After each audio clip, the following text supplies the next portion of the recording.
শ্রদ্ধা জ্ঞাপন করছি এবং যারা আহত হয়েছেন তাদের প্রতি আমার অফুরন্ত ভালোবাসা। আমরা দোয়া করি আপনারা যাতে অতি দ্রুত সুস্থ হয়ে ওঠেন।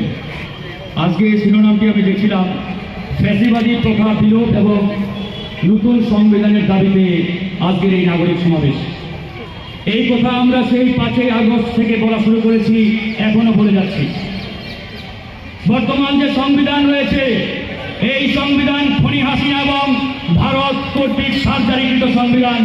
এই সংবিধান ছুঁড়ে ফেলে দিয়ে আমরা জুলাই আগস্ট বিপ্লব করেছি। আর আজকে এই সংবিধানের দোহাই দিয়ে আমাদেরকে হাইকোর্ট দেখানো হয়, আমাদেরকে সুপ্রিম কোর্ট দেখানো হয়।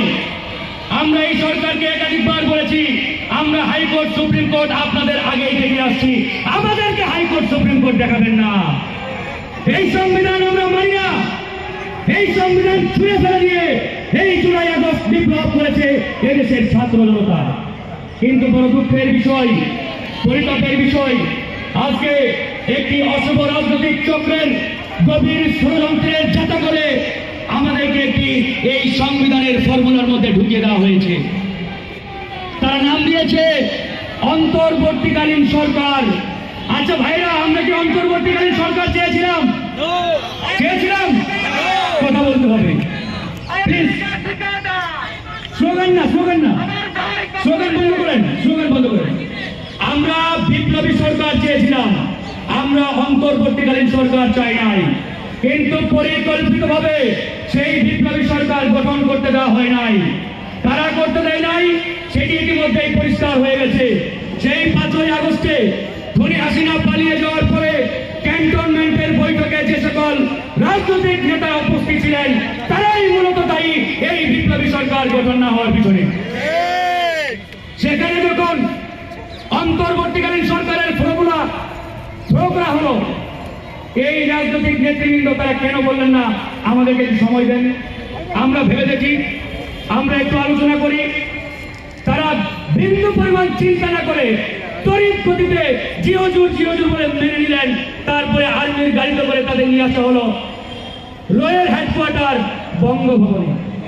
বঙ্গভবনে এনে সেই রয়ের রাষ্ট্রপতি র কর্তৃক গ্রিন সিগন্যাল প্রাপ্ত প্রেসিডেন্ট শাহাবুদ্দিন চপ্পুর দরবারে হাজির হয়ে বলা হলো, মাননীয় মহামান্য প্রেসিডেন্ট, আমরা এরকম একটি অন্তর্বর্তীকালীন সরকার করতে চাই, আপনি কি বলেন?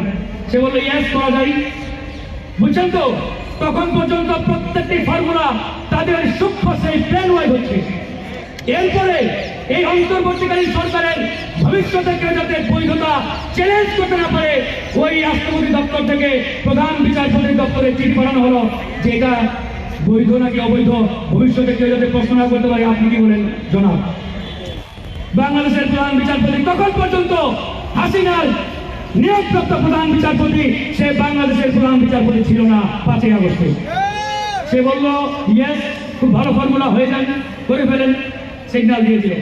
তারপরে হলো কি অন্তর্বর্তীকালীন সরকার। এই সরকার না অন্তর্বর্তীকালীন, না বিপ্লবী, না অমুক না তমুক, কিছুই জানি না, একটা জোগা খিচুড়ি সরকার বানিয়ে ফেলেছে। এরা বলে কেউ আমরা এই সংবিধান মানি না, আবার কেউ বলে সংবিধানের কিছুটা মানি, কেউ বলে অল্প মানি, এরকম একটা অবস্থা। তাই বন্ধুগণ, আজকে তাদের যে পরিষ্কার দাবি, এই সংবিধান আমরা মানি না, এই সংবিধান ফেলে দিয়ে নতুন সংবিধান প্রণয়ন করতে হবে। এই জায়গায় আমরা কোনো আপোষ করবো না, এই জায়গায় আপোষ করার কোনো সুযোগ নেই। তাই আমাদেরকে সমস্যারে আওয়াজ তুলতে হবে। আজকে আহত ভাইয়ের এখানে কাতরাচ্ছে, কেন তারা কাতরাবে? 4 মাস হয়ে গেল, আপনি এখনো তাদেরকে পুনর্বাসন করতে পারেন নাই, তাদের সুচিকিৎসার ব্যবস্থা করতে পারেন নাই। আজকে আমার আহত ভাই, তার পা নেই, হাত নেই, তাকে এখানে কেন এসে দাঁড়াতে হবে? কেন তার অধিকারের কথা বলতে হবে এই শহীদদের এসে? এই সরকারের দায়িত্ব শুনুন, এটা কি আওয়ামী লীগ খুব কঠিন কাজ? তারা যদি প্রত্যেকটা উপজেলা পর্যায়ে দায়িত্ব দিতেন, 2 মাসের মধ্যে আমরা সুন্দর একটি তালিকা করে এই সরকারকে দিতে পারতাম উপজেলা ওয়াইজ। কঠিন কাজ নয়, কিন্তু তাদের সেই মানসিকতার অভাব, চিন্তার অভাব, তাদের প্রতি তাদের দরদ নেই, ভালোবাসা নেই। সেই জায়গা থেকে আজকে আমাদের এই আহত ভাইরা এখানে হাহাকার করছে, তাদের নিয়ে কয়েকজন কথা বলছে। আমি এই বিপ্লবী পরিষদকে ধন্যবাদ জানাই যে তারা দেরিতে হলেও আমাদের আহত ভাইদের এখানে নিয়ে আসছে। এই হচ্ছে অবস্থা।